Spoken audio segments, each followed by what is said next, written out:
जय हिंद दोस्तों। आज हम आप सबों को महेश कुमार बर्नवाल के जो बुक है महेश कुमार बर्नवाल की जो बुक है भारतीय संविधान एवं राज्य व्यवस्था एनसीईआरटी के सार है, जो क्लास 6 से लेकर 12th तक के संविधान के बारे में चर्चा की गई है। और फ्रेंड्स, ये सीरीज दूसरा है। तो दोस्तों, हम इसका जो है सो इससे पहले जो लुसेंट पढ़ाए थे उसी के आधार पर वन लाइनर हम बोलेंगे, सब बात को बोलेंगे। और लास्ट में जो है सो हम इसका क्या करेंगे, तो क्वेश्चन हम आपसे पूछेंगे और इसके बाद ऑब्जेक्टिव, उसी क्वेश्चन को ऑब्जेक्टिव टाइप करके और हम बना करके आप सबों के समक्ष रखने की प्रयास करेंगे। तो दोस्तों, आप लोग बने रहिए, हम इसकी चर्चा करने जा रहे हैं। ये आपके अपने यूट्यूब चैनल है रायुदपा एजुकेशन। मैं आप लोगों को दोस्तों बीपीएससी के question, Bihar SSC, Bihar SI, इन Bihar police, Indian army, SSC GD, NTPC, group D और बीएड के एंट्रेंस संबंधित सब वीडियो आपको कोशिश करेंगे डालने की। तो दोस्तों, आज जो हम पढ़ाएंगे तो उसी का चर्चा जो है सो हम क्या पढ़ाएंगे, हम पहले विषय सूची से हम बोल देते हैं कि आज हम क्या आप सबों के समक्ष रखेंगे। हम तो आपको बता दूं पहले कि आज हम भारत का संवैधानिक विकास पढ़ेंगे। क्या पढ़ेंगे दोस्तों? भारत का संवैधानिक विकास। भारत का संवैधानिक विकास पढ़ेंगे हम। इसको वन लाइनर पूरे लाइन बाय लाइन बोलेंगे। तो आप लोग बने रहिए। चलिए हम वीडियो पर डायरेक्ट जाते हैं।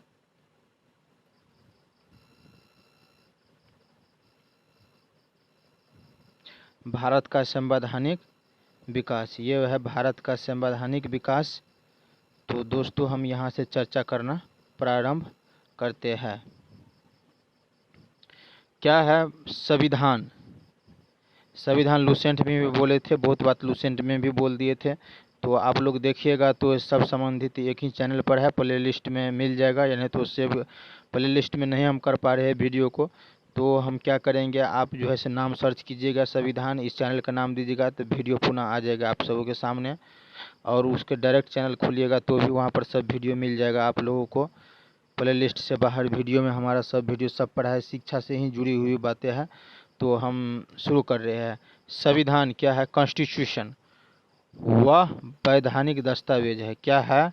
वह वैधानिक, जो यहाँ पर भारत के विधि विधान है, दस्तावेज है जिसमें शासन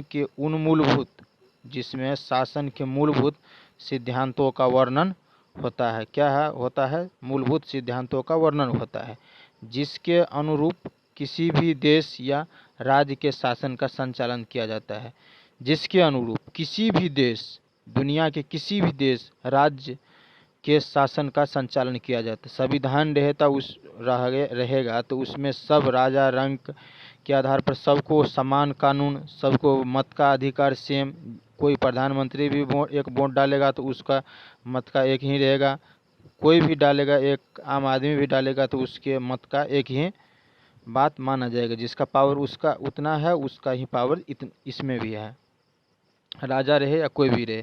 तो उसी के देश के एक समान रूप से चलने के लिए एक नियम होना चाहिए, जो समय के साथ या कानून के रूप में जो हानि के लिए, जो जिसके हित के लिए है, हित सब कुछ को नज़र रखते हुए यहाँ संविधान लिखा गया है। तो किसी भी देश के, नेक्स्ट पॉइंट है, किसी भी देश के संविधान से शासन के मूलभूत आदर्शों, क्या है? मूलभूत आदर्शों का संकेत मिलता है। साथ ही यह भी स्पष्ट होता है कि सरकार के विभिन्न अंग किस प्रकार से कार्य करेगी, सरकार के विभिन्न अंग किस प्रकार से कार्य करेगी, तथा उनके बीच किस प्रकार के अंतर संबंध व शक्ति संतुलन होगा। क्या होगा? शक्ति संतुलन होगा। तो फ्रेंड्स, आगे हम चलते हैं। संविधान सरकार के साथ जनता के, क्योंकि जो भी बात संविधान में होगा जनता के ही लिए होगा, एक मानव के लिए होगा। जनता के संबंधों का भी निर्धारण करता है। क्या करता है? जनता के संबंधों का भी निर्धारण करता है। इसके द्वारा राजनीतिक व्यवस्था का वह बुनियादी ढांचा भी निर्धारित होता है। वह बुनियादी ढांचा भी निर्धारित होता है जिसके अंतर्गत जनता शासित होता है। जिसके अंतर्गत क्या होता है? जनता शासित होता है। जिसके अंतर्गत क्या होता है? जनता शासित होता है। किसी राष्ट्र के संविधान में निहित दर्शन यह निर्धारित करता है कि वह किस प्रकार की सरकार है। वह क्या है? किस प्रकार की सरकार है। संविधान संबंधित राष्ट्रों के शासन के दर्शन के रूपरेखा तैयार करता है। राष्ट्रों के दर्शन के रूपरेखा तैयार करता है। संविधान को देश के आधारभूत विधि भी कहा जा सकता है, जो जनता के विश्वास क्या है? जनता के विश्वास व उनके आकांक्षाओं को प्रतिबिंबित करता है। क्या करता है? आकांक्षाओं के प्रतिबिंबित करता है। 1 2। तो दोस्तों आज हम तो चर्चा करने जा रहे हैं संविधान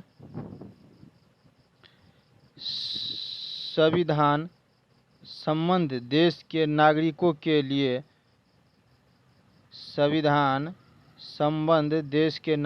के लिए कुछ अधिकार सुनिश्चित करता है। क्या करता है? कुछ अधिकार सुनिश्चित करता है। साथ ही उनके कर्तव्यों को भी परिभाषित किया जाता है। क्या किया जाता है? साथ ही उनके कर्तव्यों को भी परिभाषित किया जाता है। भारत का संवैधानिक विकास अब आया अपने पॉइंट पर। भारत के संवैधानिक विकास। भारतीय संवैधानिक व्यवस्था का निर्माण किसी निश्चित समय पर किसी निश्चित समय पर नहीं हुआ, वरना यह कर्मिक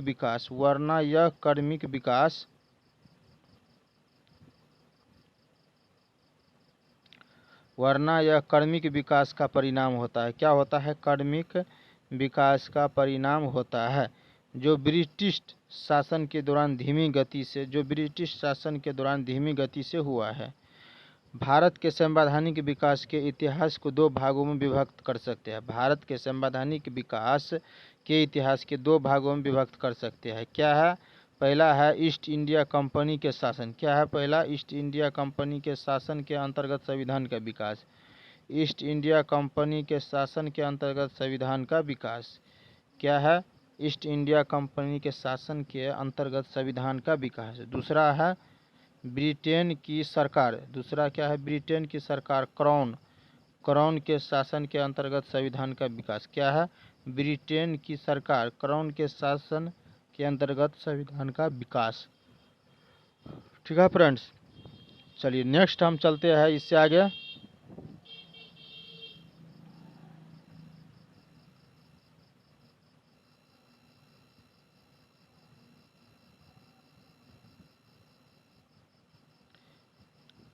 क्या है?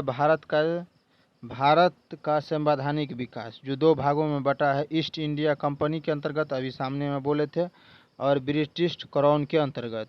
ईस्ट इंडिया कंपनी के अंतर्गत क्या क्या हुआ है? जैसे में है रेगुलेटिंग एक्ट 1773। ये बहुत महत्वपूर्ण क्वेश्चन है। Regulating act 1773, Pitt's India act 1784, charter act 1793, charter act 1793, charter act 1813, charter act 1813, charter act 1833, charter act 1853।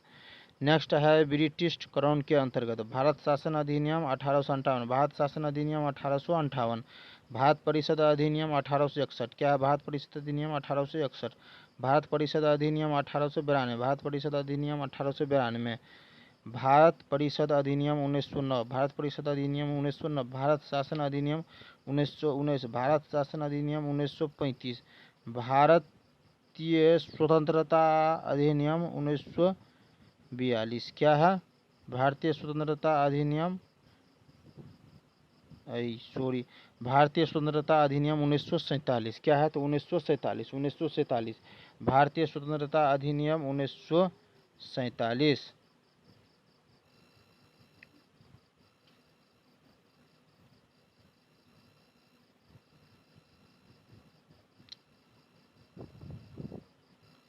Next है ईस्ट इंडिया कंपनी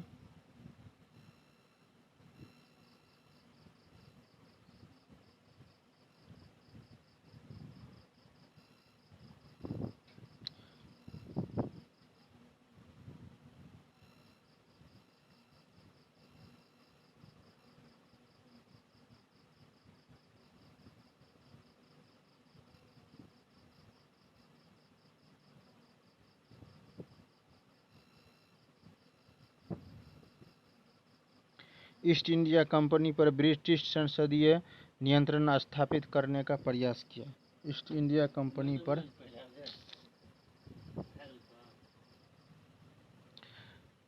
भारत में ब्रिटिश 1600 ईस्वी में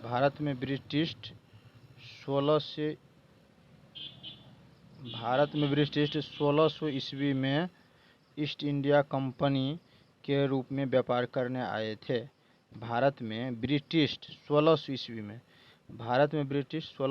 में ईस्ट इंडिया कंपनी अर्थात ईस्ट इंडिया कंपनी भारत में कब आए थे? तो 1600 ईस्वी में आए थे। महारानी एलिजाबेथ प्रथम क्या है? महारानी एलिजाबेथ प्रथम के चार्टर द्वारा उन्हें भारत में व्यापार करने के विस्तृत अधिकार प्राप्त थे। क्या थे? विस्तृत अधिकार प्राप्त थे। कंपनी जिसके कार्य अभी तक मात्र व्यापारिक उद्देश्यों तक ही सीमित थे। क्या थे? मात्र व्यापारिक उद्देश्यों तक ही सीमित थे। उसने 1765 ईस्वी में कब? 1765 ईस्वी में बंगाल, बिहार और उड़ीसा की दीवानी अर्थात राजस्व एवं दीवानी न्याय के अधिकार प्राप्त कर लिया। इसके साथ ही भारत में कंपनी की क्षेत्रीय शक्ति बनने की प्रक्रिया प्रारंभ हुई। क्या हुए? इसके साथ ही भारत में कंपनी की क्षेत्रीय शक्ति बनने की प्रक्रिया प्रारंभ हो गई। नेक्स्ट है इसका, जिस समय तक 1858 ईस्वी तक ईस्ट इंडिया कंपनी का शासन रहा। कहाँ तक रहा? 1858 ईस्वी तक ईस्ट इंडिया कंपनी का शासन रहा। ब्रिटेन की संसद विभिन्न अवसरों पर अनेक कानून अथवा आदेश पत्र जारी करके कंपनी के शासन पर नियंत्रण रखती रही। इन्हीं कानूनों ने धीरे धीरे क्या किया? तो धीरे धीरे भारत में संवैधानिक विकास की पृष्ठभूमि तैयार की। 1773 का रेगुलेटिंग एक्ट 1773 का रेगुलेटिंग एक्ट बहुत महत्वपूर्ण क्वेश्चन है। 1773 के रेगुलेटिंग एक्ट का भारत का संवैधानिक विकास क्या है? तो भारत का संवैधानिक विकास में महत्वपूर्ण स्थान है। 1773 ईस्वी में रेगुलेटिंग एक्ट का भारत का संवैधानिक विकास में महत्वपूर्ण स्थान है। इस अधिनियम के माध्यम से क्या हुआ? भारत में ईस्ट इंडिया कंपनी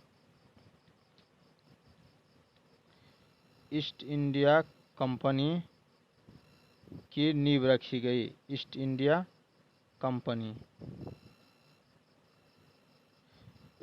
कंपनी पर ब्रिटिश संसदीय नियंत्रण स्थापित करने का प्रयास किया। क्या किया? नियंत्रित स्थापित करने का प्रयास किया। तत्कालीन ब्रिटिश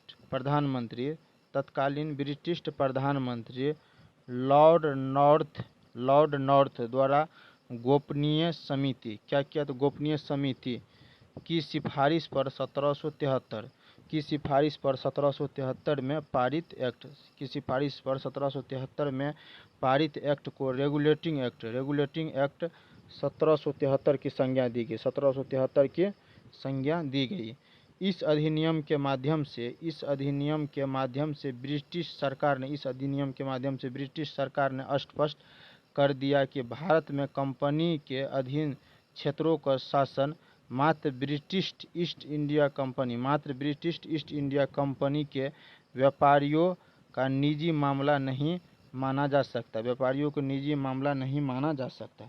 ब्रिटिश संसद को इस संदर्भ में आवश्यक कानून बनाने एवं निर्देश देने का पूरा अधिकार है।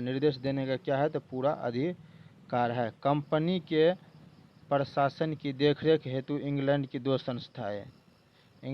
दो संस्थाएं कंपनी के शासन की देखरेख हेतु इंग्लैंड की दो संस्थाएं निर्देशक मंडल, पहला है निर्देशक मंडल, दूसरा है हितधारकों का मंडल।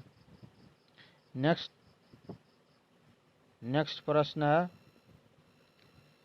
इस अधिनियम के द्वारा क्या है, इस अधिनियम के द्वारा बंगाल के गवर्नर को गवर्नर जनरल कहा गया। बंगाल के गवर्नर को गवर्नर जनरल कहा जाने लगा, एक नया नाम दे दिया। इसकी सहायता से क्या हुआ, इसकी सहायता के लिए एक 4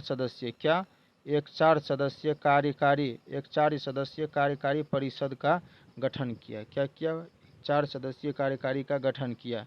इसके अंतर्गत पहले